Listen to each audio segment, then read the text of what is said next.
Hello, Archie Dunlop here with Talking Astrology with Archie on Tuesday, October the 14th, 2025. Pluto is stationary direct. It is coming to a standstill at 1 degree and 22 minutes Aquarius. And in this video, I want to look at Pluto and consider what it might mean that it is now stationary direct, but having been retrograde for some time, it is moving forward.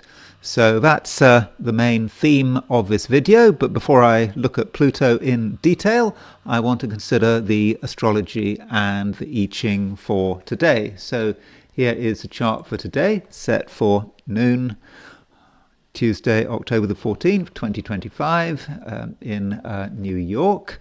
The body at the top right of the thumbnail is not the moon, it is Pluto.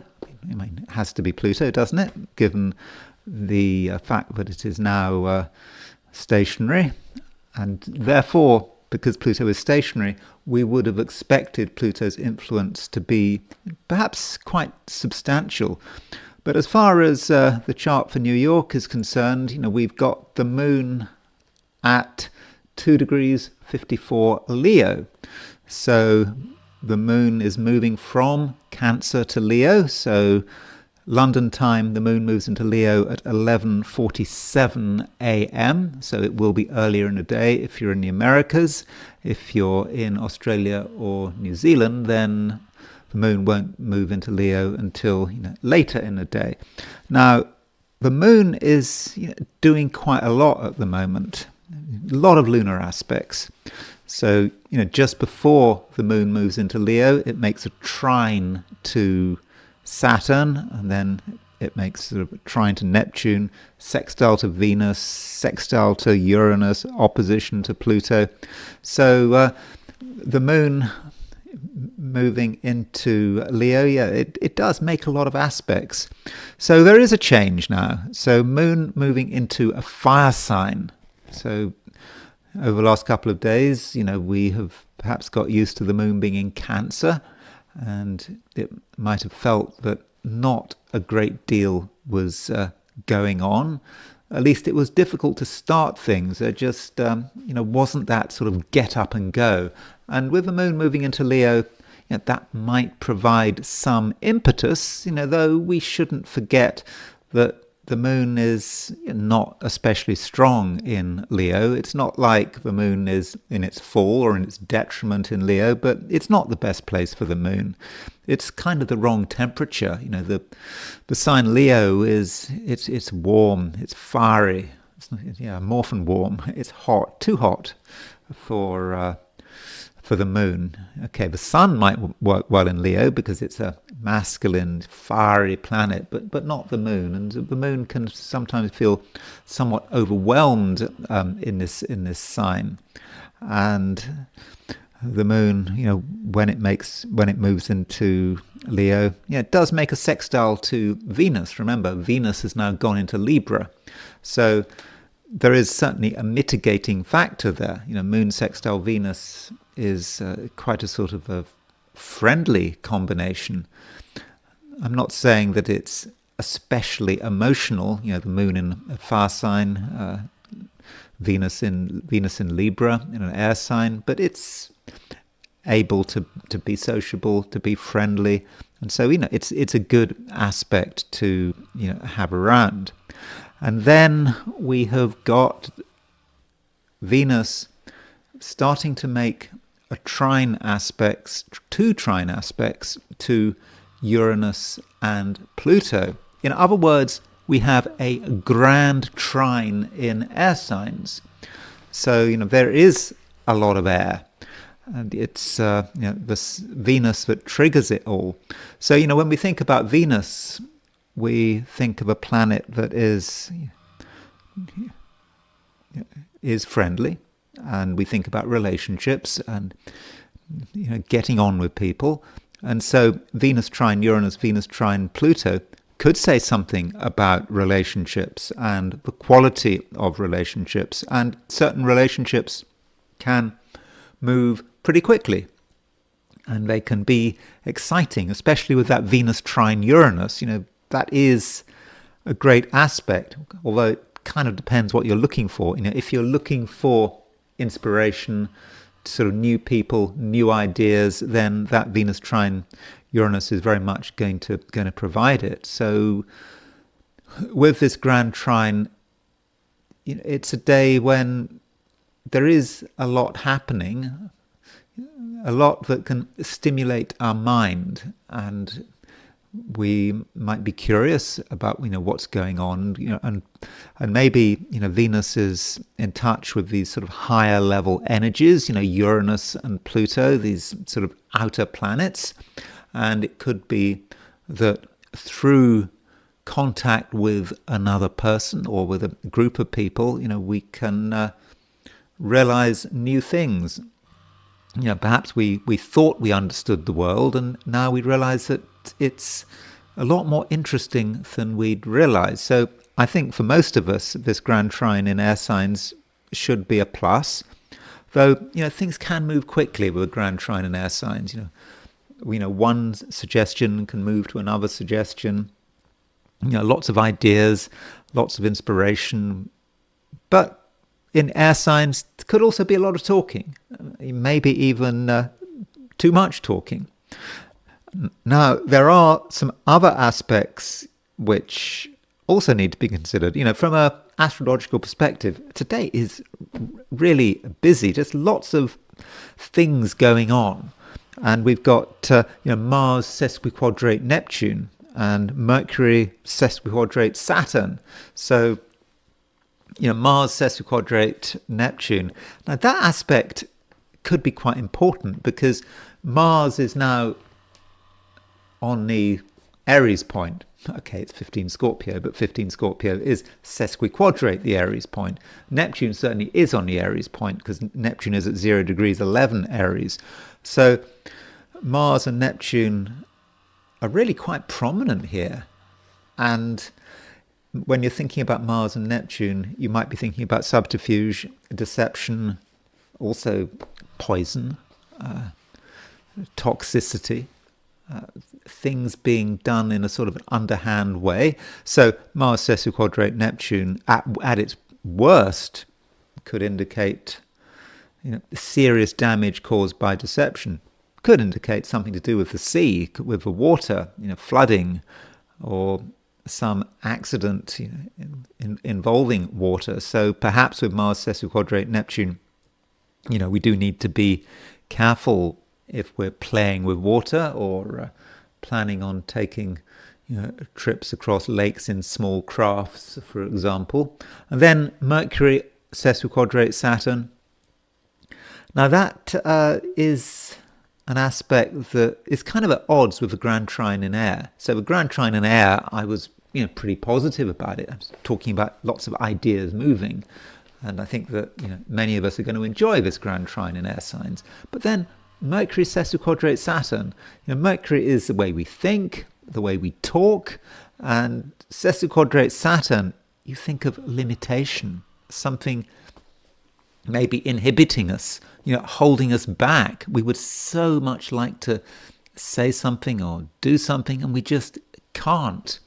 I mean, that's one way of looking at Mercury sesquiquadrate Saturn. Another way of looking at Mercury sesquiquadrate Saturn is to focus on its harshness. It can be quite a harsh aspect, and because Mercury is what we say, and if it's sesquiquadrate Saturn, we might say something which later on causes offence. I mean, it may cause offence straight away, and perhaps that's because some of us may be tempted to use harsh language. So that's the picture. If we set the chart for New York, if we set the chart for Sydney, Australia at noon on Tuesday, the moon is at 24 Cancer. So if you're in Australia or New Zealand or East Asia, the moon is not going to move into Leo until this evening. I mean, maybe even quite late this evening. And so you could say that the main aspect is that conjunction between Moon and Jupiter. So in my horoscopes for for Monday, I was going on about how wonderful this Moon-Jupiter conjunction was. But if you're in Australia or New Zealand, then you got it today. And so I think that many of you are going to be able to benefit from, the fortunate influence of this conjunction. It is a great conjunction. Moon and Jupiter, both in Cancer. Moon is in its own sign in Cancer. Jupiter is exalted in Cancer. So that can be sort of quite a fortunate combination. So that is perhaps something to look forward to and something to take advantage of.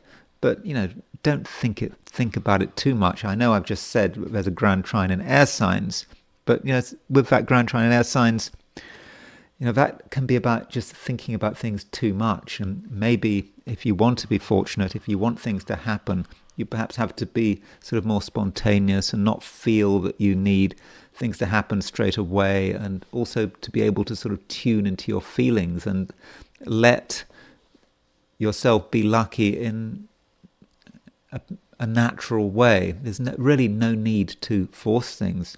And Pluto is going stationary direct. Doesn't matter, whether you're in Australia or New Zealand, Americas, whatever. That's happening maybe Monday evening, as early as Monday evening if you're in the Americas. Tuesday if you're elsewhere. And Pluto going direct. Well, I will be talking a lot more about Pluto going direct at the end of this video, but the main thing to remember about Pluto going direct is that Pluto is now starting to manifest itself, and we're starting to really understand what Pluto direct is all about and what kind of changes it brings. But anyway, I'll be talking about that later on. And then there is the heliocentric view. Here it is, putting things from the perspective of the sun at the center of the solar system. And the aspect that sticks out is a square between Venus and Mars. Now, we still have this T-square. I remember I've been talking about this T-square for some time. Mars is still, opposition Uranus, but the Mars-Uranus opposition is starting to lose some of its power. But Venus is square Mars, and with Venus square Mars, that can say something about how people get on with each other, how people try to get on with each other, but they're not always successful. Venus is a planet of relationships and trying to forge links, but Mars is looking for differences. And so when you bring Venus and Mars together, it just could be that negotiations are not necessarily always easy, and we might be really keen to form relationships, tell the world how wonderful we are, but not everyone will buy it, and some people can be very defensive. So that's the broad astrological picture. And now I want to look at things from the perspective of the 12 signs. So these are my forecasts for the 12 signs for today, which is Tuesday, October the 14th, 2025. Aries. The moon is moving into Leo, and this movement, Aries, I think should serve you very well. It creates a bit of excitement. I mean, recently, there maybe hasn't always been as much excitement as you would have liked, and it's just easier to be yourself and to find, a receptive audience. Every Aries perhaps needs some fuel. I mean, you can work on your own fuel to some extent, but it can be exhausting, and you sometimes need some help from other people, some support. It's not that they have to sort of physically help you out, but it's like you can pick up on other people's fire, and if you're having to create all the fire all the time yourself, it can exhaust you. But so I think you're going to get more support today, and you're going to feel better able to to be yourself and to make things happen. But you shouldn't be in too much of a hurry. The moon does stay in Leo for a couple of days, and you shouldn't think that you need to make everything happen like now, this minute. That is not necessary. Also, Mars is making a sesquiquadrate to Neptune. So of course Mars is your ruler, and Mars is in Scorpio, and Mars in Scorpio is perhaps showing a different side to you, a side to you that is maybe sort of more introspective, that you don't have to always be in the center of things. And Mars in Scorpio is making a sesquiquadrate to Neptune, as I've just said. And so that says something about you. And Neptune is on the Aries point, and this sesquiquadrate could be about you taking things in the wrong direction. You might be very keen to go somewhere, go down a particular path. You might think this is absolutely right, and you may be keen to get other people's opinion, listen to what other people are suggesting. I know that Aries is a sign that is known for being quite independent-minded, but sometimes you can be led off a path, listening too hard to what other people are promising, and you could be setting yourself up for, well, maybe a disappointment, or worse, you could be led into dangerous territory. So, be very careful about this Mars sesquiquadrate Neptune. And if over the course of the day you feel that you are very sure about something, you feel absolutely positive, you feel this is the case, you've got the answer, you know what to do. Normally, when you feel like that, Aries, you're right. But with Mars sesquiquadrate Neptune, there just is a possibility that you've got it all wrong.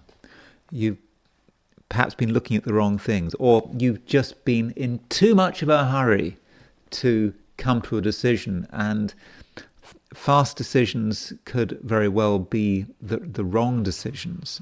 So I would suggest, Aries, that you can have an exciting day. You can enjoy the moon moving into Leo. You can enjoy feeling that there is sort of more fire around, that perhaps you've rediscovered your spark, but you don't want to do anything that is out of character. You don't want to exaggerate, and certainty is a sure sign of danger. And finally, I should mention that Venus is making a grand trine in air signs. This is an important configuration, and Venus, remember, has just gone into Libra. And Libra is your opposite sign, and it's a sign that is often connected with relationships. And so with Venus moving into Libra, trining Uranus and Pluto, this could indicate that relationships are providing new possibilities, new excitement. And maybe if in the recent past you have felt that other people were boring, that they just weren't providing anything, or they were relying too much on you, you may see another side to things. You may see someone being exciting and making interesting suggestions, or it just could be about just talking to people, seeing what people are thinking, listening to other people's ideas.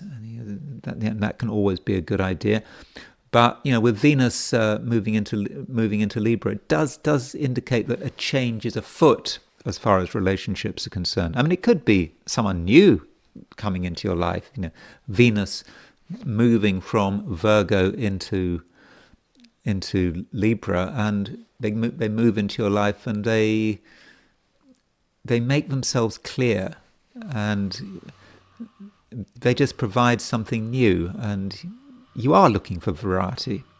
But it's not a time to be making decisions, and you don't want to be overwhelmed or overawed by another person, because don't forget that Mars is sesquiquadrate Neptune, and because of that Mars sesquiquadrate Neptune, there's just some danger that you are led astray. Taurus.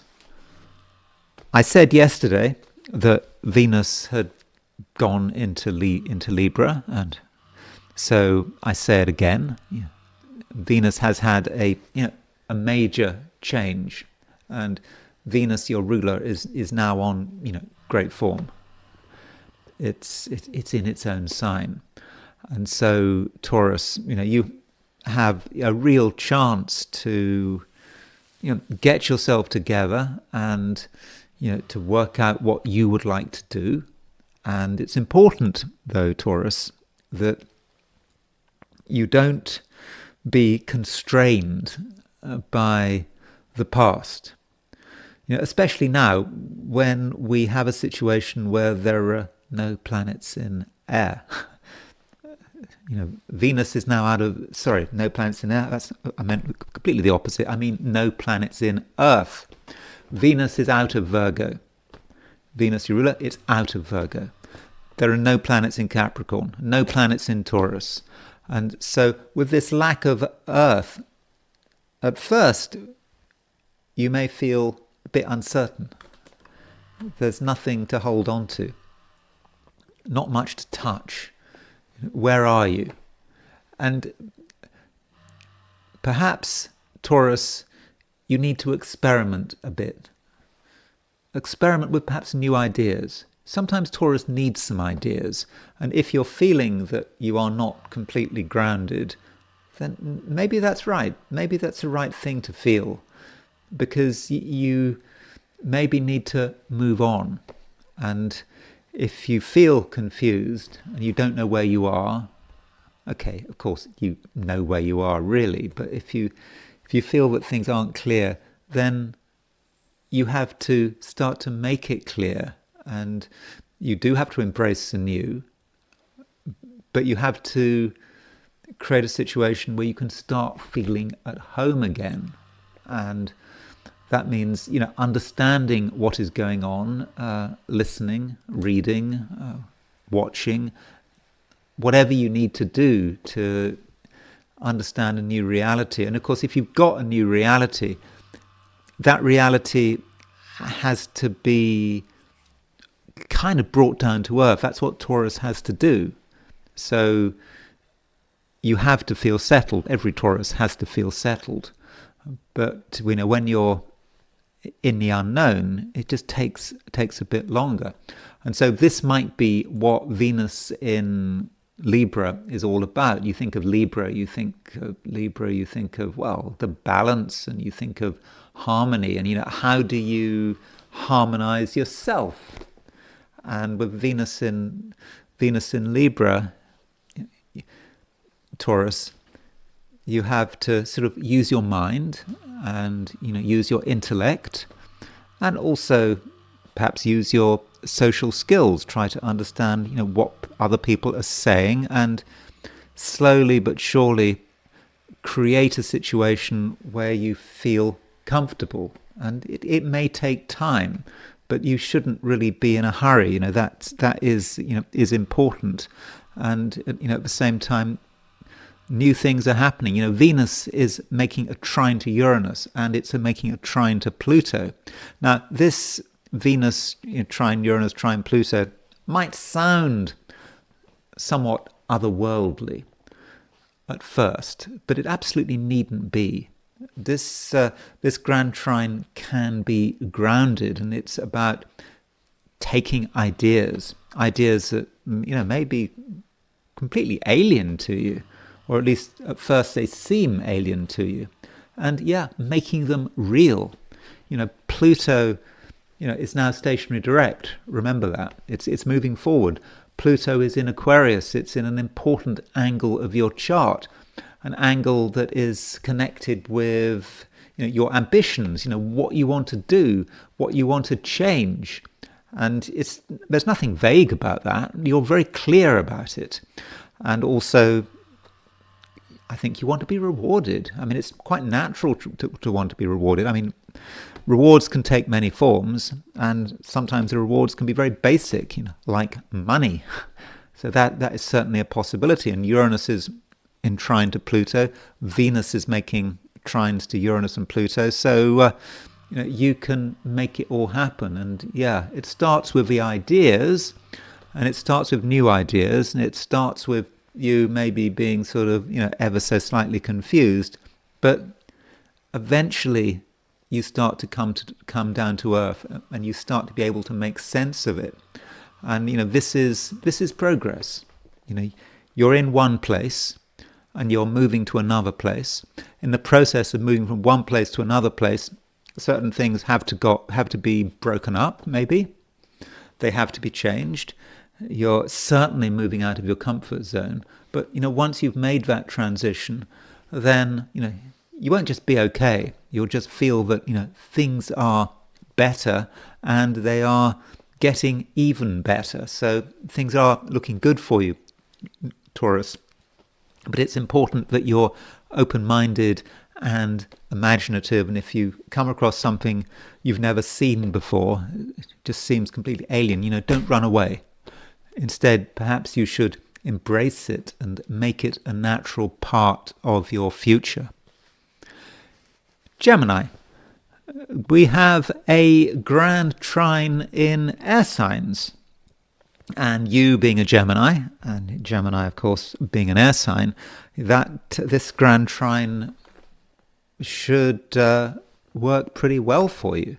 We've now got Venus in Libra, making a trine to Uranus. Remember, Uranus is in Gemini, making a trine to Pluto. And so Gemini, it can be quite exciting.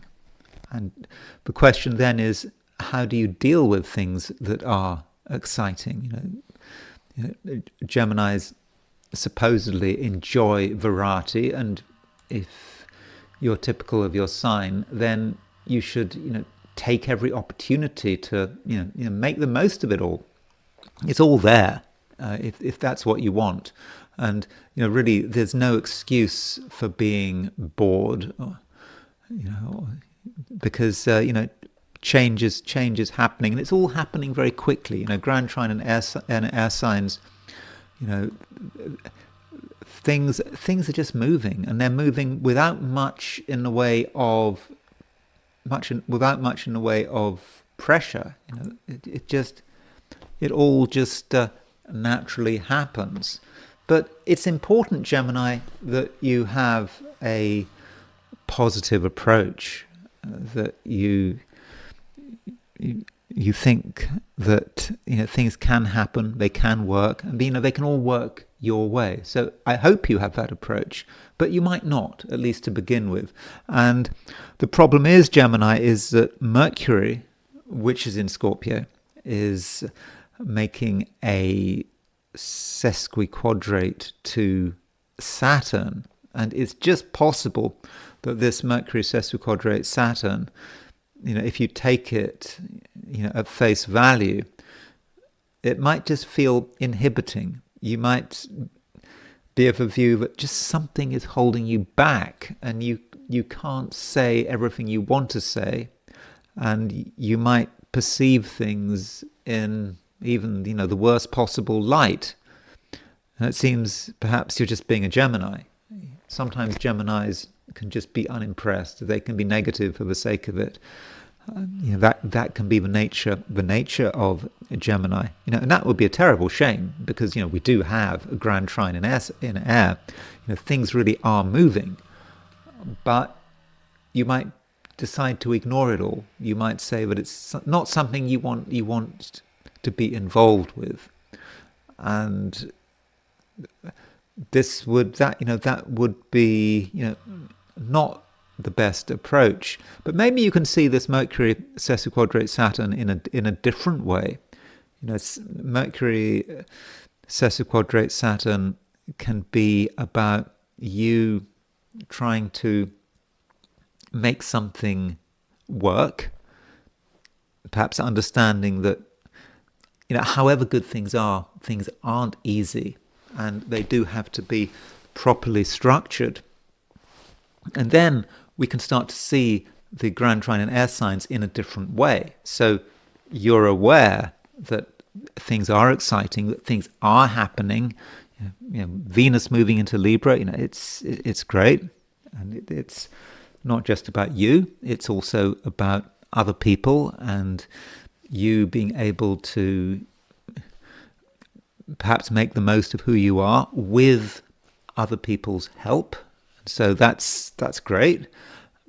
But you still have these constant doubts because of Mercury sesquiquadrate Saturn, and some of those doubts are reasonable. It's all very well if things are happening, but yeah, where is it going? And if things aren't slowed down, and they do have to be slowed down somewhat, then it might just all be a flash in the pan, and perhaps that's your real worry. You can see things happening, but you're just wondering, how long is this going to last? Why get excited about something if in the end, it's just all going to crash and burn. And so, in that sense, Gemini, perhaps you're being a little jaded. You've seen it all before. But maybe you've got a point. And perhaps, Gemini, this time round, you're not going to make the same mistakes. And that doesn't mean to say you have to ignore things, not get excited about them. No, you can be excited about them. You can think that this represents amazing potential. But you can also be realistic. You can say, well, if you want this to work, you're going to have to make it work, and that's not necessarily going to be easy. And in order to make it work, you're going to have to be very disciplined, and you're going to have to really work at it, step by step, and in the end, bring something wonderful, down to earth, make it real, make it part of yourself, and in that way, you can start to partake of the excitement, but know that things are changing, and that things are changing in a way that can be sustained. And perhaps that's what it's all about, finding sustainable excitement. Cancer. The moon is moving out of Cancer. Okay, if you're in Australia or New Zealand, the moon will be in Cancer pretty much all day. It will be making a conjunction to Jupiter. So if you are in Australia or New Zealand or East Asia, then it may be quite an easy day. It's a day when things can happen your way, and you should have, more than your fair share of good fortune. Now, if you're not in Australia or New Zealand, or certainly if you're in the Americas, then the moon is going to be in Leo, all day long, pretty much. In Europe, late morning, early afternoon, the moon moves into Leo. So that does create a change. And, with the moon in Leo, you may realize that there are certain things that, need to be perhaps, sorted out. When the moon moves into Leo, it makes an opposition to Pluto. So moon opposition Pluto can be quite a challenging aspect. And you realize that there are things that can't be ignored, especially as Pluto is trine Venus and trine Uranus. So the moon is in fact going to be part of a kite. So a kite is when you've got a grand trine, and you've got one corner of that grand trine has a sort of an opposition through it. So if you look at this chart here, here is a grand trine involving Moon, Uranus, and Pluto. And then you've got Pluto opposition the Moon. So if you like, that is the spine of the kite. That Moon opposition Pluto, and perhaps to make the most of this grand trine in air signs, which you may not be immediately comfortable with. It's in air signs, it's not in water signs. It's not something that you can immediately you immediately use, because it just feels, somewhat alien. Yeah, you can see that things are moving quickly, but is that not what you necessarily want? To begin with, probably not. But with Moon opposition Pluto, perhaps we're talking about some kind of change, and you perhaps realizing that things aren't necessarily good enough, that things could be better, and perhaps things could be clarified. And perhaps that's what you're really looking for, because you feel that people are doing things, they seem excited about things, but where's it all going? Do people have a plan? And are they aware of the consequences of what they're doing? And if you ask questions, you may get answers which are completely vague. People haven't really thought things through. And that is particularly the case when it comes to money and practicality. People are not practical at the moment, and they don't fully understand the financial dimension. But you, Cancer, I think you do. And this might be your role, especially if you're in a social situation or you're with people and other people seem to be moving faster than you. You may be feeling that they are running too fast. They don't fully know what they're doing. And so maybe, Cancer, you can have a restraining influence. But, it could be hard work. Remember, the moon is in Cancer, well, certainly is if you're in the Americas, and the last half of the day in Europe. The moon in Leo is not it's not the best sign for the moon to be in, and you might feel that it's quite difficult to make an impact. Perhaps you're dealing with people who just got more energy than you, and if you try to raise your voice or to tell people about your concerns, you might be ignored. But is that your problem? You can only do your best, and I think there is a way for you to moderate other people's behavior and to have an influence, but it could be hard work, and you may take the view that perhaps you can't really be bothered. And what you can do today, and what you can do very well, is to make sure that your own interests are safeguarded, and to make sure also that you feel sort of happy and well looked after. And don't forget, Venus is moving into Libra. I haven't really talked about Venus moving into Libra from a Cancerian perspective, but with Venus moving into Libra, and it stays in Libra until the beginning of November.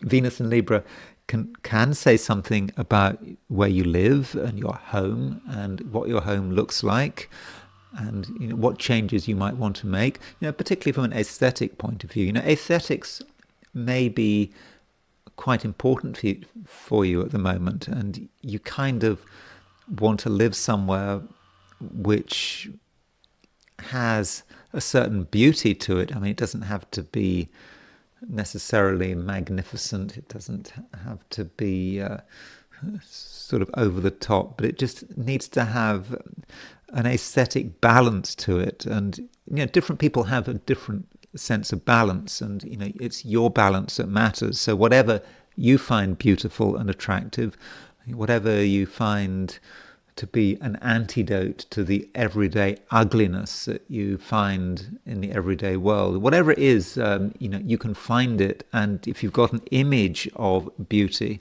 then I think that you can make this image very real, and you can manifest it in your immediate environment, and in particular in your domestic environment. And by the way, with Venus moving into Libra, it is a great time to consider your family and how you get on with your family. And perhaps with Venus making a trine to Uranus and making a trine to Pluto, there may be a connection with a family member, or maybe a number of family members, which can be quite enlightening. So see what you can do, see what can happen. Leo. It's certainly good that the moon is moving into your sign, moving into Leo. I mean, you perhaps feel sort of more integrated than you had done sort of maybe over the last few days. Perhaps you weren't really very sure of yourself and you weren't particularly definite. But now that the moon is moving into Leo, things are happening, and you feel that you've got the ability to have an impact. And perhaps that was the problem over the last couple of days. Perhaps you felt that you weren't getting enough attention, you were maybe being ignored, or even if you weren't being ignored, it was just hard work really explaining who you were and what you wanted. But anyway, now that the moon is in Leo, things can start happening, and the moon makes a number of aspects. It makes trine to Neptune, it makes a sextile to Venus, it makes a sextile to Uranus, and an opposition to Pluto. So there could be a feeling of excitement, and I have been talking a lot about this concept of excitement. There is a grand trine in air signs, and I think that you very much pick up on this grand trine in air signs, because the moon in Leo is it's aspecting the three planets involved in this grand trine. Moon is making a sextile to Uranus, it's making a sextile to Venus, and it's making an opposition to Pluto. And so you're able to really take on board the energies represented by this grand trine, and you can perhaps almost act as a lightning conductor. I mean, I know that is a difficult responsibility, being a lightning conductor, but sometimes you have to take on that role, and there are things going on in the universe that not everyone understands, that not everyone gets, and you may be the person to understand. You can sort of bring down the power of the universe and perhaps start to manifest it. And that's perhaps where the moon opposition Pluto comes in. And remember, Pluto is going stationary direct. I mean, I'll be talking more about Pluto going stationary direct at the end of this video, but Pluto stationary direct can be about something manifesting. We really start to understand what Pluto in Aquarius is all about, and it is a very difficult energy, Pluto in Aquarius. It's about the dichotomy between, on one hand, freedom. That's very much a part of Pluto in Aquarius, but the other side of the coin is control. People trying to be in control, and with moon opposition Pluto, you're picking up all of that. You're picking up that tension, and you're able to transmit it. And your ideas about where everything is going and what needs to be done may be very clear, and you may find that it's relatively easy to articulate it all. But, it's not necessarily always a good thing when you know where things are going. If you know where things are going, that can be a type of knowledge that can be difficult. You have the knowledge. You're helped by the moon being in Leo, because you start to see how things come together, and you're certainly aware of the downside. You're aware of how things might go wrong, and even how they might go badly wrong. And that's a lot of what a lot of people are thinking, but you in particular can see the fault lines. You see the problems, and if there's going to be some kind of collective disaster, then Leo, you're aware of this fact, and concepts of life and death and the fact that nothing lasts forever may be weighing in on you at the moment. And I'm not talking about your own life or anything like that. It's just that there is a certain heaviness to you which you can ignore to a great extent. I mean, I think that it's good that the moon is in Pluto, moon is moving into Leo, but in spite of all that, because the moon in Leo is making opposition to Pluto, and so perhaps Leo, you just have a sense of realism. Even though there are no planets in Earth signs at the moment, so because of that, you maybe are, of all the 12 signs, you may be the most realistic, because you understand how it's all going to work out in the end, and it's not necessarily going to work out in a way that is 100% satisfactory. And there could be winners and losers, and the losers are very often going to be the people who don't understand. Now, you do understand, but at the same time, you can see how things could go wrong. Virgo. Mercury is making a sesquiquadrate to Saturn, and this aspect may be weighing in on you. And it's an aspect that is not necessarily a bundle of laughs. I mean, you think about what this means. I mean, Mercury in Scorpio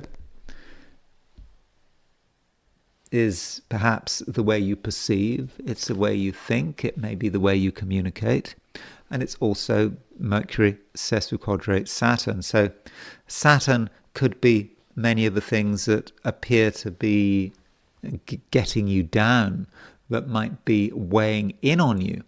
And Saturn is in Pisces, it's in your opposite sign, and so you could say with Mercury sesquiquadrate Saturn that maybe other people are weighing in on you. There are things that you would like to say, there are things you'd like to do. You perhaps want to be a free spirit, but Mercury sesquiquadrate Saturn just could be certain people are just holding you back. They're coming up with reasons why you can't do what you want to do. I mean, they may not be telling you what you should be doing. You may be just believing that that's what they think. So maybe you shouldn't take people at face value. Just because someone has got in your way in the past doesn't mean that they're going to get in your way in the future. And you shouldn't overestimate another person's power. You have your own strength. And perhaps with Mercury in Scorpio, there is a place for doing things your own way. You don't always have to explain what you're doing. You can keep something secret. You can go about things in your own way, and that might be the right approach. So don't make things worse than they need to be. And also with Mercury sesquiquadrate Saturn, be careful what you say. Mercury is in Scorpio. It's in the third sign along from Virgo. Virgo in the Virgo chart. Virgo is the first house, Libra is the second house, Scorpio is the third house. Mercury is in Scorpio. That's perhaps about you talking, you communicating. It's sesquiquadrate Saturn. What are you talking about? That Saturn could be difficult. It could be you saying things which upset people. You could be rude. I mean, okay, they could be rude to you, but maybe you can be rude to each other. But you can do whatever you can to make sure you are polite, even if no one else is being polite. Try. Now, that doesn't mean to say that you should repress things. If you want to say something, if you have to say something, then you've got to be clear about it. But you do have a choice. You can choose which words to use, and you don't have to be tactless. And there's always a way of getting someone to understand what you think and what you believe, without causing serious offense. So Virgo, it might be a time when a certain amount of subtlety would be in order. And aside from that, we do have a grand trine in air signs. And this grand trine in air signs affects everyone. Now, you as a Virgo, all things being equal, you're not an air sign, but that doesn't mean to say that this grand trine is not going to have an impact. This grand trine in air signs could be about the things which are important to you and the things that you are trying to sort out. And I'm thinking maybe about things which are very basic, like organization, perhaps the financial side of things, and also your overall direction. I mean, Venus is making a trine to Uranus. Uranus is in Gemini. Gemini and Virgo, do have a special relationship to one another, and Venus trine Uranus can be about you communicating what you want, telling people what you want in an open and free kind of way. So in order to do that, you have to kind of break free from that Mercury sesquiquadrate Saturn. That Mercury sesquiquadrate Saturn may inhibit you. And you don't say what you believe in. You don't express your view. And that might be a mischance. And it's not that you have to say anything, but there just may be, with this grand trine in air signs, just be a moment during the day where you just have a chance to tell someone or tell the world what you really think and the kind of changes that are important to you. And maybe you can be very sincere and unaffected, but also with a certain sense of drama. And if you can do that, then you might be able to have quite a powerful influence, and people might listen to you and realize that you have got something to offer. Libra. Venus is, of course, in your sign, as I was saying yesterday. But now Venus in Libra is making a trine to Uranus, trine to Pluto. So we got a grand trine in air signs involving Venus. And this could be quite exciting. You can see what is possible. Maybe you can see what is available as well. And maybe other people can't. You may be able to understand things in a way that is just completely beyond a lot of people. And when you're talking about this grand trine, there is almost something quite cosmic about it, because Uranus and Pluto are involved. Uranus and Pluto are these transpersonal planets which can represent energies which are just beyond most people's comprehension. And Uranus and Pluto together, well, I'm trying to explain what Uranus and Pluto together is, but it's just me as just an ordinary human being trying to explain it. So any explanation is going to be quite sort of clumsy. But broadly speaking, Uranus and Pluto together might be about creating, radical change. It's about the principle of freedom. What do you have to do to be free? Freedom is sometimes quite difficult to find, and in order to be free, it's possible that something has to be overturned. That's the Pluto element. You can't just be free in a sort of easy, natural way. Something perhaps has to be confronted, although this is a grand trine. And so when you're talking about trines, it's about things being sort of easier than usual.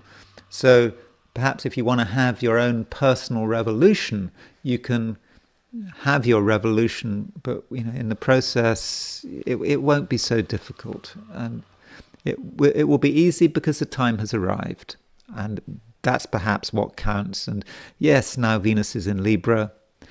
The time has indeed arrived, and you can do it in a way that is, quite reasonable. You can explain yourself. Venus is in Libra. And with Venus in Libra, that does say something about how you are presenting yourself, how you're presenting your arguments and your ideas. And, you can just seem, very logical, and people will just understand. And also with Venus in Libra, it's a time when you know how to get on with everyone, and people are going to like you, and so I don't see the problem. Venus is also not just making a trine to Uranus; it's making a trine to Pluto. In your own way, you can change other people's perception, and perhaps it's because you're being ever so gently manipulative, but you don't mean any harm. You just are being yourself, and perhaps you're able to leverage the powers of the cosmos to get what you want, but you're not getting what you want in any selfish way, because that's not how the cosmos works. Maybe you've got a role to play, and perhaps with this grand trine involving Venus, Uranus and Pluto, you're able to understand this role and perform it to perfection, and in the process move everyone along. Scorpio.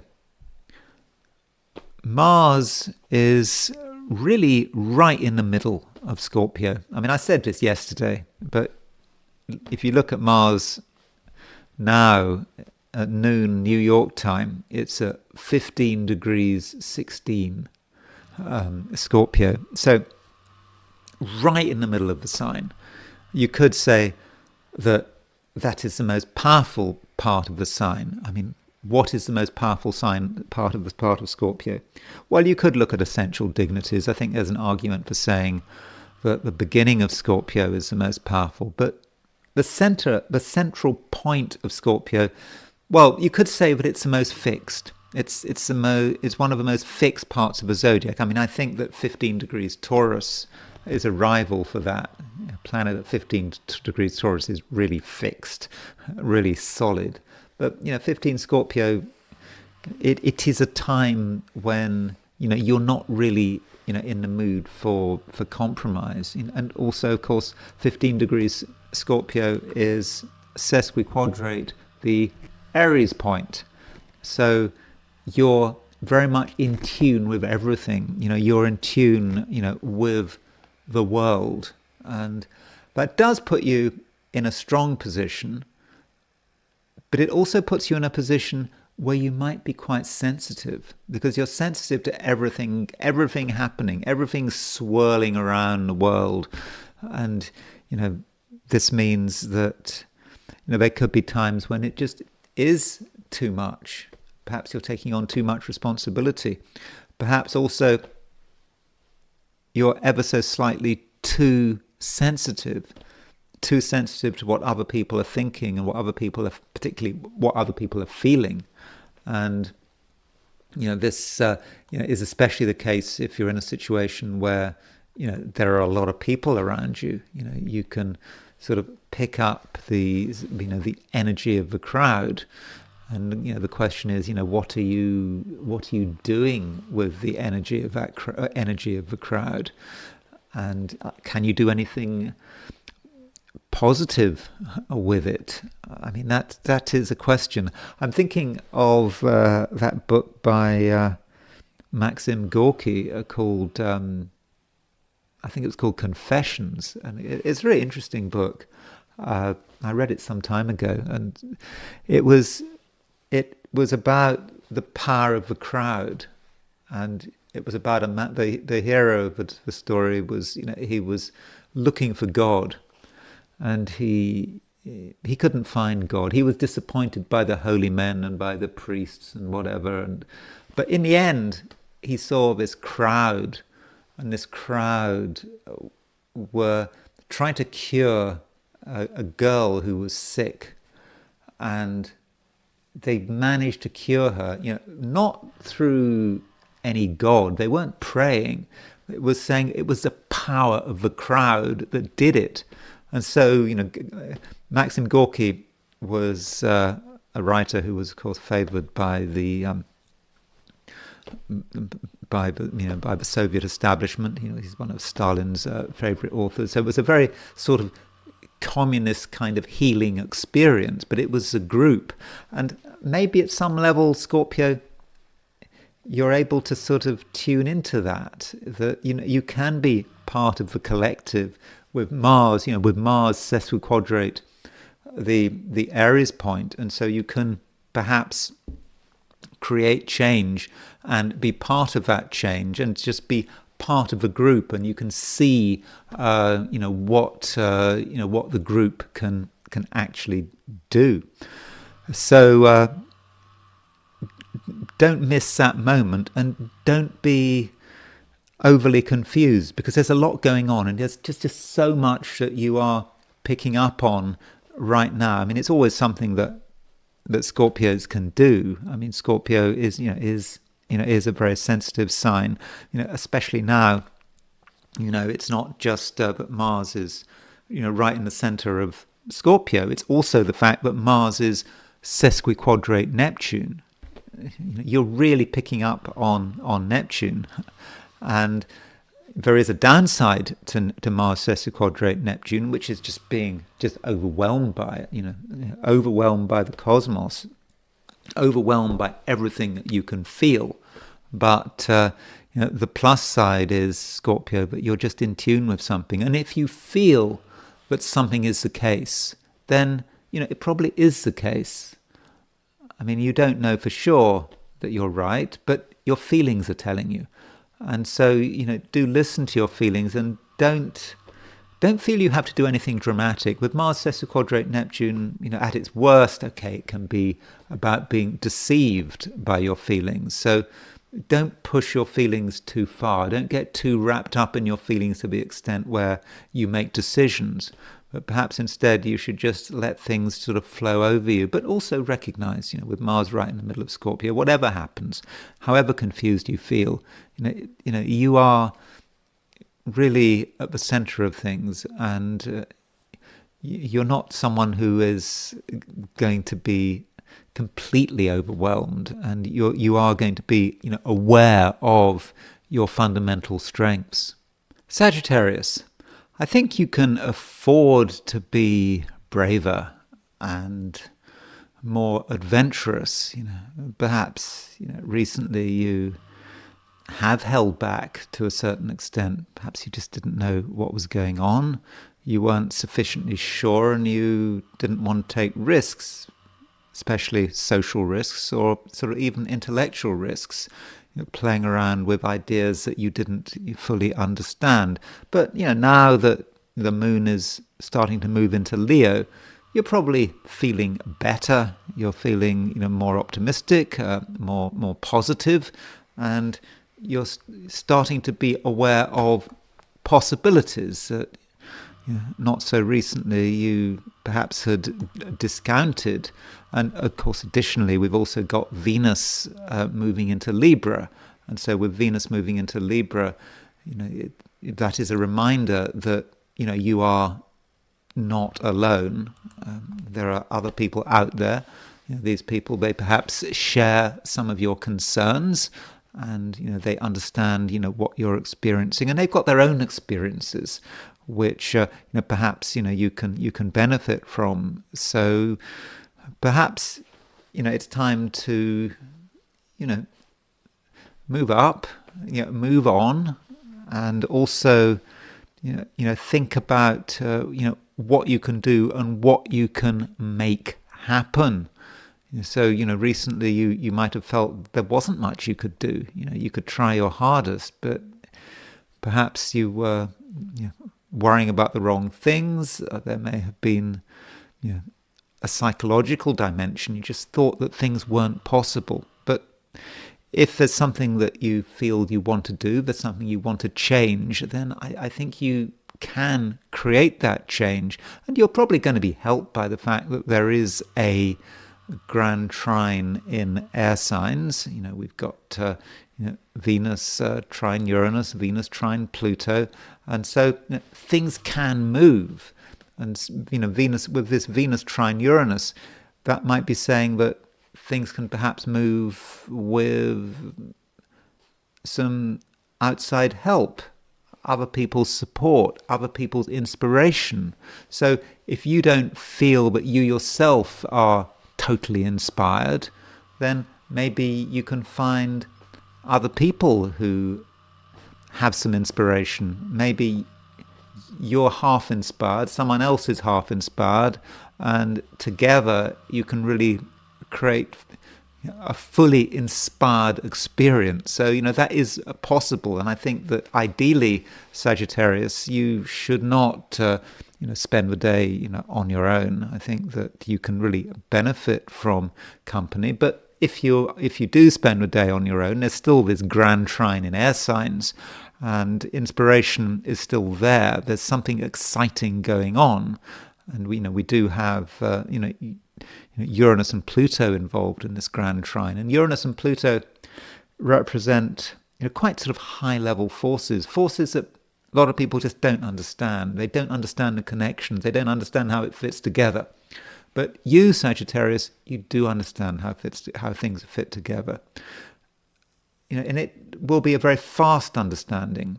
So maybe, Sagittarius, you'll be looking at things which recently didn't make much sense to you. Two things which seem to have, nothing to do with one another. But you look at it again today, and it all starts to make sense.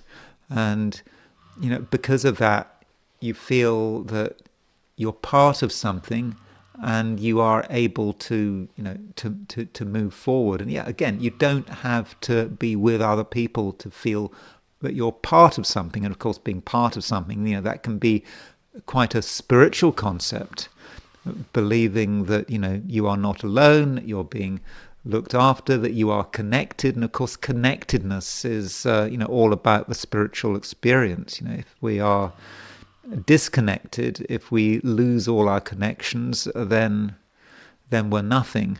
We do need to be connected to the whole. And I think that Sagittarius right now, whatever your situation, I really do think you are connected. And the more new connections you can form, I think the better. And also one other thing, Mercury is making a sesquiquadrate to Saturn. And, this sesquiquadrate can affect you in, two main ways.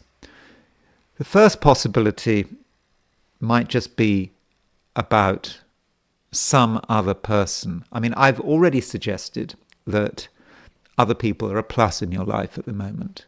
Just people in general.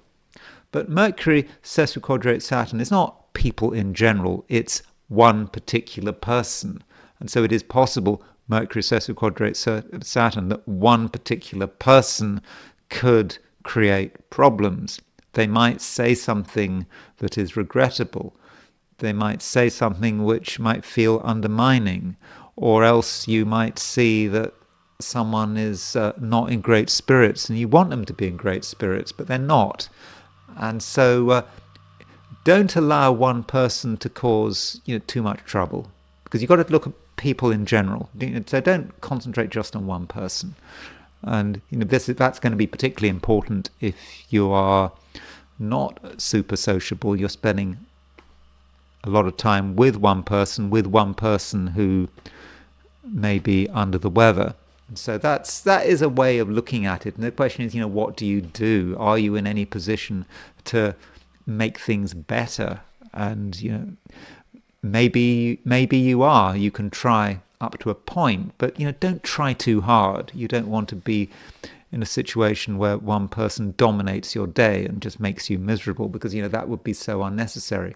Another way in which a Mercury sesquiquadrate Saturn could work is that you feel that some of your ambitions, particularly your material ambitions, may be just a little bit slow. Things aren't moving quite as fast as they should be.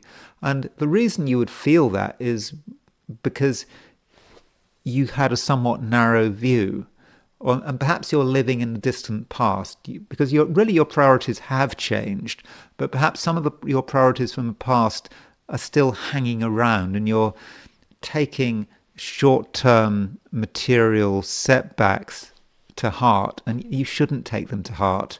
Instead, you should move beyond them. So don't allow some sort of minor setback to get you down, because it's very important that you go above and beyond. And if you can go above and beyond, then it really looks like a day where things can be really happening, and you can get a real sense of your own power. Capricorn. Well, we've got Venus in Libra, and Venus is making a grand trine involving Uranus and Pluto. Now, this grand trine involving air signs may, to begin with, feel not entirely comfortable. It could be, well, a lot of nonsense. I mean, that might be your first impression, because this grand trine in air signs has a certain excitement to it. Other people are excited. There is action. There's mental action. You're aware of all the ideas that other people have, and it's certainly moving fast. But you as a Capricorn might be thinking, well, where is it all going? What's it all about? And it just feels kind of ungrounded, especially now, Capricorn, when there are no planets in Earth signs. You've got, because Venus has left Virgo, and there's nothing in Virgo except for the South Node. There's nothing in Taurus. There's nothing in Capricorn, and so there is this question of grounding. But just because it doesn't make sense, just because you can't fit something in, like ideas, plans for the future, just because it doesn't make sense doesn't mean you should just neglect it. Especially when you think that Venus has gone into Libra. Venus is an important sign for you. It is a time for you to get noticed, for you to make a favorable impression on other people, for perhaps the furtherance of your own ambitions. And perhaps the impressions right now are what matter, not necessarily the material results. You have an impact. And additionally, as far as ideas are concerned, if people have ideas and people are talking excitedly about something, that's good. Even if, strictly speaking, these ideas are going nowhere, it does show that something is happening. And one of these ideas could be important. Remember, you've got Sun in Libra, Venus is in Libra. Venus is in its own sign in Libra. Libra is a sign in the Capricorn chart which is about ambition, and you have to start somewhere. And so maybe you start with a party. You start with just people being free about their opinions. You start with a fantasy, even just talking about something, thinking about something that can't possibly be the case. It seems a bit alien, Capricorn, I know, but if you keep working it over, thinking about it again and again, in the end, you can start to make sense of it, and you can take something which seems to be pure theory, and you can turn it into something which, in the end, becomes very practical. So Capricorn, it's perhaps not a typical Capricorn day. It's not necessarily a day where you're going to feel 100% at ease, but I think it's a day when you can really expand your horizons, and you can start to think about things in a new way, and eventually, okay, maybe not today, but in a few days or a few weeks' time, you'll be able to take something far-fetched and make it really a possibility. I mean, a real possibility, not a fantasy possibility. Aquarius.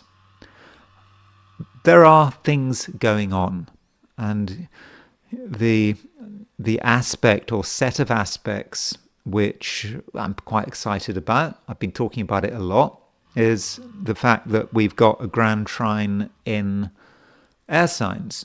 And this grand trine definitely has an impact on you, because you're an air sign. You've got Pluto in Aquarius. You've got Uranus in Gemini. You've got Sun in Libra. So all the three air signs are represented. And, particularly Pluto in Aquarius. Pluto in your sign. Pluto stationary direct in Aquarius as part of that grand trine.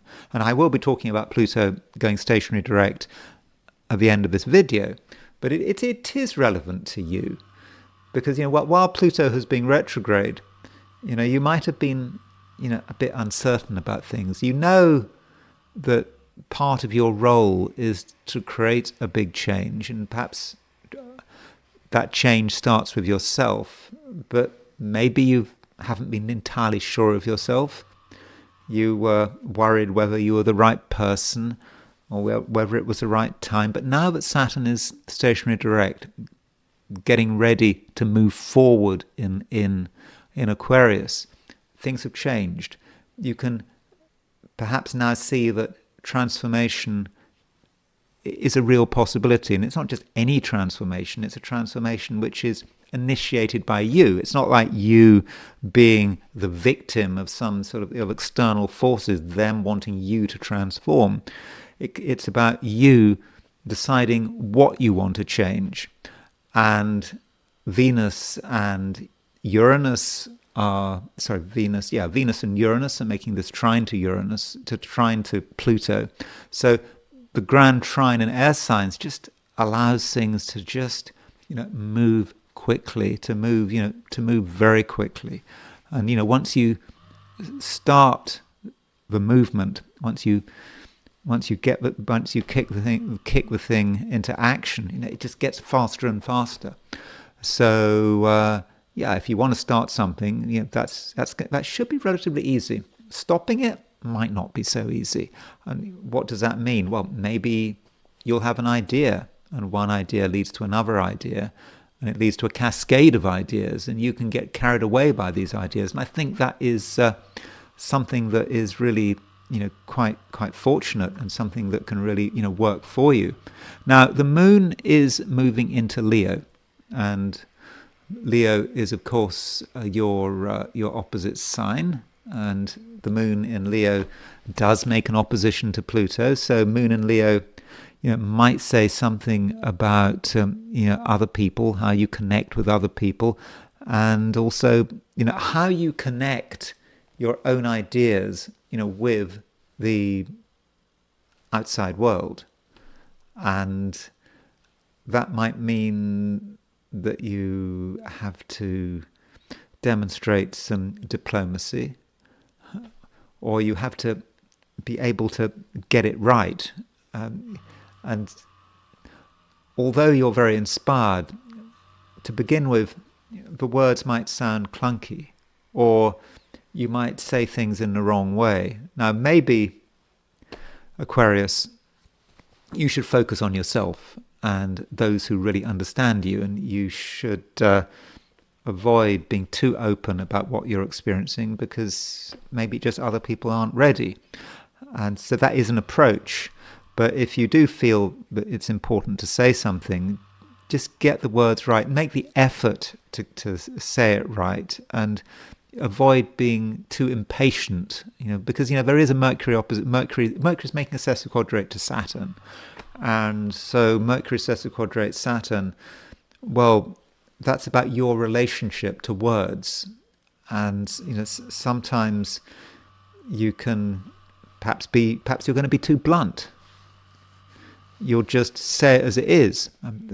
That could happen. And then the question is, how are other people going to respond? So they might respond perhaps in a negative way if you're too blunt, or if you don't fully explain yourself. And maybe it's a case that if you're having important conversations, they need to be planned. And you need to think very carefully before sort of introducing new material, because maybe not everyone is on your level. Not everyone sees things the way you see them. Pisces. Pisces, at the moment, there is a grand trine in air signs, and this grand trine perhaps doesn't really affect you directly. I mean, Jupiter is your ruler. Jupiter's not really tied up with this grand trine, and so it might just be about you watching what is going on. And at times you may not even understand what's going on. It may not seem real, and perhaps you will disagree with what's happening. It just doesn't seem right for you. But it's important, Pisces, that you take a sort of live and let live approach. People have their ideas. There are things they want to do. There are things they want to talk about, and you shouldn't necessarily jump to conclusions. Instead, just be an observer, and by observing, you can start to get an impression, and at some stage, things will become clear, but maybe not immediately. So I think that is probably the right approach. And also, Pisces, you may be to an extent disappointed by certain people. You may feel that they are not necessarily delivering the goods, or they may be saying things which you thought better of them. You thought that they wouldn't have the kind of ideas that they're expressing. You thought they'd kind of moved on from that, and so there could be moments of disappointment, but just moments. It's because it's just a day when you're not feeling completely at one with everything. And different people are going in different directions, and you've got your own direction, and it's not like you're in a bad position. And if you're uninvolved with the world, then maybe you won't notice anything. But it's just if you are involved, or you're trying to be involved, then it could be a day when you're just rather unsure about things. And so, perhaps you should just, let people, get on with it. Though, if something does bother you, if you want to make an intervention, you certainly can. That is open to you. I think that people are ready to take you seriously. People are ready to take anyone seriously at the moment, because people are looking for new things. They're looking for new approaches, new attitudes. And if you want to take a new approach, do something unexpected, then you will be listened to. That doesn't mean to say that anyone is going to necessarily follow you, but everyone is going to get a fair chance today. And maybe that's what you need to bear in mind. And that's what I was maybe saying about live and let live. I think that is the general attitude. And if you can be part of it, and if you can respect other people and their different views, then perhaps that's all you can do, and that is good enough. So those are my forecasts for the 12 signs. And now I want to look at today from the viewpoint of the I Ching. So I asked the question, what is Tuesday going to be like for those watching the I Ching section of this video? And the first hexagram I got was hexagram number 21, which is biting through. And this hexagram, biting through, is about punishment, and it's about perhaps responding to people who are doing something wrong, who are maybe acting inappropriately, and we have to work out, how do we respond? Now, when we're talking about punishment, well, we're probably not literally going to be in a position to punish, but we can still make our disapproval felt. There are a number of ways of doing this. We can ignore someone if we disapprove. We can take them to task. Remember that one of the aspects taking place today is Mercury sesquiquadrate Saturn, and Mercury sesquiquadrate Saturn Mercury is about what we say. Saturn can be quite a disciplinarian planet, and so with Mercury sesquiquadrate Saturn, we can be critical of another person. So maybe some of us will respond to that Mercury sesquiquadrate Saturn by being critical, by telling someone what perhaps they're doing wrong. So that perhaps gives us an idea about this hexagram. But we do have a moving line. The third line from the bottom moves. And the I Ching talks about biting into something which may be a bit tough. It might also be poisonous. Now, when it says poisonous, we're not talking about deadly poison. We're talking about the kind of poison that is irritating. And we have to administer justice or tell someone how we feel. We don't really want to do it, and it's kind of annoying, and there is a negative response, but it's not a totally negative response. So perhaps we just have to just accept the situation and try to be reasonable, and that's all we can do. Now, you could take this literally if we're talking about poison. And remember, we're not talking about deadly poison. So if we take it literally, it may just be watch what you eat.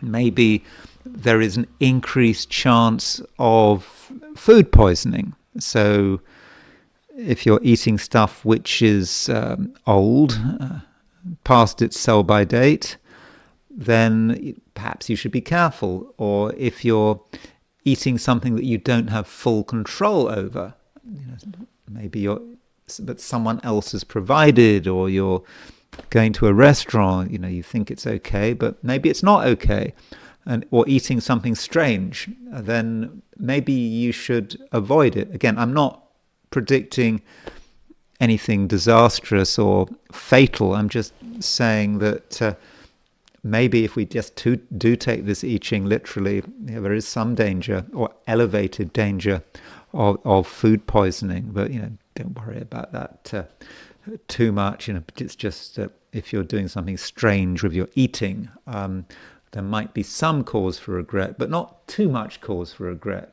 because the I Ching is not making a big deal about this poisonous meat or whatever you're eating. So this hexagram, it does move because we've got a moving line, and so it moves to hexagram number 30, and number 30, which is clinging. And so the symbolism of the clinging is, you've got two repeated trigrams, and these trigrams represent the sun. You could say, well, it's the sun rising twice, and it's holding on to something, and it's about shining, and it's perhaps about getting people's favor. And so it could be, if we go back to the previous hexagram, we have to deal with something or someone in a way that is just not satisfactory, and we feel it's just not what we want to do, and we don't like the situation, but it moves to quite a favorable situation. And it might be that we get respected in the end for expressing our opinions, for expressing our feelings. And we may be critical, but maybe it's okay to be critical, and any negative reaction we get to our criticality may be short-lived, and in the end we perhaps get the respect we deserve. And the clinging could also be about loyalty.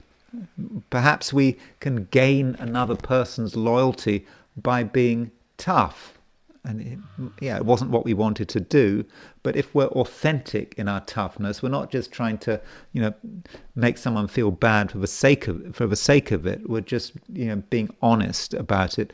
I think in the end that might be respected. But overall, this hexagram, the clinging, is fortunate, and it does suggest that in the end we get recognized, even if in the process of getting recognized we might poison ourselves. But don't worry about that too much. So that's the I Ching. And now I want to look at Pluto going stationary direct. So this is what happens today. Or might have been yesterday, Monday, if you're in the Americas. So here is the chart for the moment Pluto goes stationary direct. So I make it that it happens today at 3:54 a.m. London time. So if you're in the Americas, then Monday evening would have been when Pluto went direct. If you're in Australia or New Zealand, then sort of this afternoon, or maybe late afternoon if you're in New Zealand, Pluto will go stationary direct. So this is when Pluto comes to a standstill, and it comes to a standstill at, I think it's 1 degree, 22 Aquarius. And we might see this as being about Pluto, really coming into its own. I mean, I think that Pluto has been coming into its own in quite a big way over the last month or two. We've seen Pluto in Aquarius, left, right, and centre, and it depends how you want to see it. It is about the power of the state. It's also about people responding to the power of the state. In Britain, wanting to introduce identity cards, digital identity cards. In continental Europe, people's freedom of speech and their political activities being attacked. For example, candidates not being allowed to stand if they express the wrong views.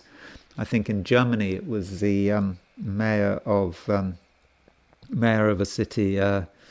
Was it Ludwigshafen? He was an AfD candidate for mayor, and he'd expressed an admiration for Tolkien and linking Tolkien with conservative values. And I think as a result of that, he wasn't allowed to stand. The court said that view was beyond the pale. And so, that is an example perhaps of Pluto in Aquarius. Or, depending on your views, you might be concerned with how ICE has been behaving in the United States, or how you've got the military going into cities like Chicago. So, it depends on your view. It's not like a left-right thing. People who are progressive can behave in a totalitarian way. People on the right can behave in a totalitarian way, and we're seeing it, left, right, and centre. I mean, literally in a political sense. And now that Pluto is direct, I think we can really expect more of it. And Pluto, don't forget, is about the reaction to restriction. It's about people becoming rebellious, people wanting to stand up for their freedom. Particularly as it's Pluto in Aquarius, and Aquarius is a very political sign. Perhaps of all the signs, it's the most political. Maybe the two Saturn-ruled signs of Capricorn and Aquarius are political. I mean, what are the political signs? I'd say Taurus can be quite political, but I think there is something definitely political, interested in politics about Aquarius. And there is a lot of focus on the political process at the moment. Whatever country you're living in. Of course, France has got the beginnings of perhaps of some kind of crisis, with the Prime Minister having to stay on for a little bit longer, trying to form a government. So, it is all happening. And with Pluto going stationary direct, we just are reminded that Pluto is in Aquarius, and now this is it. It's real, and we're seeing already in such a short period of time, the meaning of Pluto in Aquarius becoming so clear that what's it going to be like when Pluto really gets underway in Aquarius. I think this Pluto in Aquarius is really working well. I mean, when I say working well, it's working symbolically well. It's like Pluto in Scorpio. I mean, Pluto in Scorpio was very effectively described, the AIDS epidemic. I mean, maybe Pluto in Sagittarius and the beginnings of the internet, but I think maybe Pluto in fixed signs is particularly descriptive. So, what you've got here with Pluto going stationary direct is, of course, you have got that degree, 1 degree 22 minutes. Pisces, is very much in the spotlight. So if you have something at 1 degree, did I say 1 degree 22 Pisces? I meant 1 degree 22 Aquarius. If you've got 1 degree 22 Aquarius in your chart, within maybe a degree, certainly half a degree, then Pluto going stationary direct could really affect you.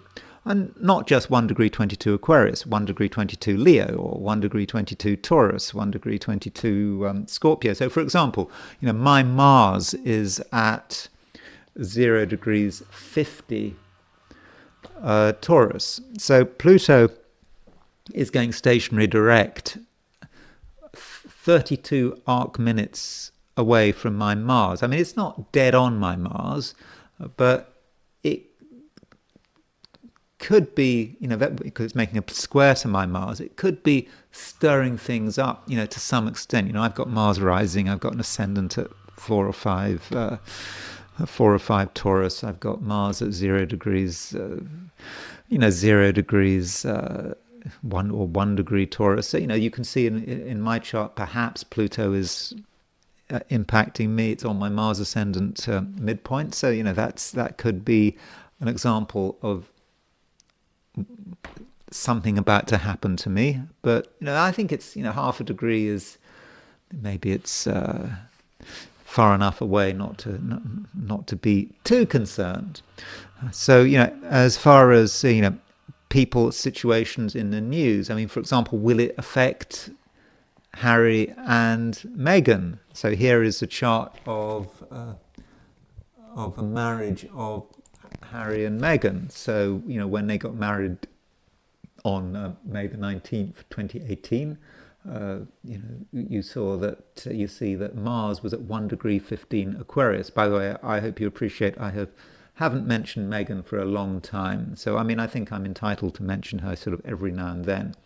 And so Mars is at 1 degree 15 Aquarius. So what's happening with Harry and Meghan, if you look at their marriage chart, Pluto is stationary direct right on their Mars.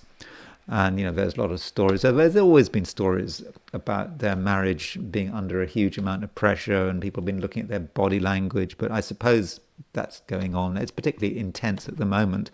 But it could be that with Pluto right on their Mars, that there could be issues in their marriage and their relationship.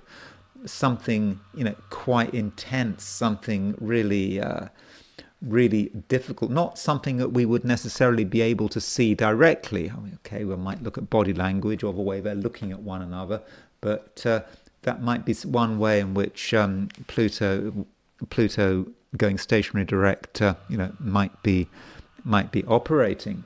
Now, a couple of people who might be influenced by Pluto going stationary direct, there is the Prime Minister of Poland.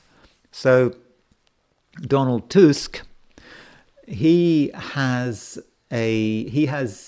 quite fixed. He's got the moon at 1 degree 34 Aquarius. He has got the sun at 1 degree 33 Taurus. So he's got an exact sun-moon square. He's got Venus at 329 Taurus. And he's got Uranus at 255 Leo. So he has got an incredible T-square there. I mean, really quite close in fixed signs. And so Pluto is coming along and really hitting it. He's got Pluto on his moon. He's got Pluto square his sun. Pluto opposition his Mercury. Pluto square his Venus. So there's a lot of Pluto at the moment in Donald Tusk's life. Now, I haven't really been sort of following Polish politics. It's well, any country's politics is quite sort of complicated, but he's having to sort of cohabit with the president of an opposing party, and there are a lot of tensions, in Poland. I mean, there is, of course, the issue of a lot of Ukrainian refugees, as well as, of course, the war that Poland, as being part of NATO, is very much involved with. But politically, his position might be quite difficult with Pluto going stationary direct. And another politician who might be influenced by Pluto going stationary direct is Nayib Bukele, president of El Salvador. He has his sun at 1 degree 20 Leo, and he's got a Sun North Node conjunction at 1 degree 20 Leo. So Pluto is right on his South Node, and so how is he going to respond to this? And also his moon. Look at his moon. His moon is at 0 degrees 33. So like Tusk, he's got a moon square Sun involved in the South Node. I mean, how's that going to operate? I mean, Bukele has a reputation as being a bit of a strong man. He likes to be in control. I mean, of course, he has dramatically reduced the crime rate in El Salvador. It's got one of the lowest murder rates in the Americas. I mean, I think it's it's not quite as good as Canada, but it's certainly one of the safest countries in the Americas at a price. A lot of people have gone to prison because of it. And so maybe with Pluto opposition his sun, he's going to feel a need to assert himself even more. It might be that he is threatened, that there is a challenge to his presidency. So there are a number of ways in which Pluto going stationary direct could impact him. And he is the president. I mean, he is the guy in charge. He's the head of state. So Pluto going stationary direct through Nayib Bukele could affect El Salvador. And a former president, Joe Biden, I haven't been quite following what's happening with Joe Biden, but Joe Biden has his moon at 0 degrees 59 Taurus. So he's got Pluto square his moon. Might say something about his wife, may just say something about his health, or I don't know what Joe Biden's doing, but I think that Pluto stationing could influence him. And then there is Sébastien Lecornu, the Prime Minister of France, still the Prime Minister of France. He had resigned, but Macron asked him to stay on. So you can imagine here is Sébastien Lecornu trying to form a government, not an easy task, a very sort of Pluto task, trying to bring people together. And Sébastien Lecornu has his moon at 1 degree 48 Leo. So the moon can represent the people, what he's trying to do. And with Pluto conjunct his moon, I mean, that's problematic. But one does think about the power struggle. I mean, he's got a moon Pluto square in his chart, so it's perhaps Pluto going stationary is just going to make things really difficult for him. And well, we know it's difficult for him. We didn't have to use astrology to tell that. But the moon is the people as well, and perhaps the people are rebellious, and he's the prime minister. Okay, he's not the president of France; he's the prime minister, but it is all rather difficult for him. And I think that this Pluto going stationary direct is not going to make things any easier. So those are a few thoughts on Pluto going stationary direct. I mean, I do think it's important, although I haven't said a great deal about it. But I just think it just reinforces the fact that Pluto is in Aquarius, and we now need to get used to what it means for Pluto to be in Aquarius. Is that clash between, on one hand, totalitarianism, the power of the state, and on the other hand, people's desire to be free. And it is a real contradiction, isn't it? So yeah, so thank you very much for watching. If you enjoyed this video, I would be very grateful if you were to like it. If you're not subscribed, I'd be super grateful if you were to subscribe. If you want to buy me a coffee, there's a link in the description, and I will talk to you again tomorrow.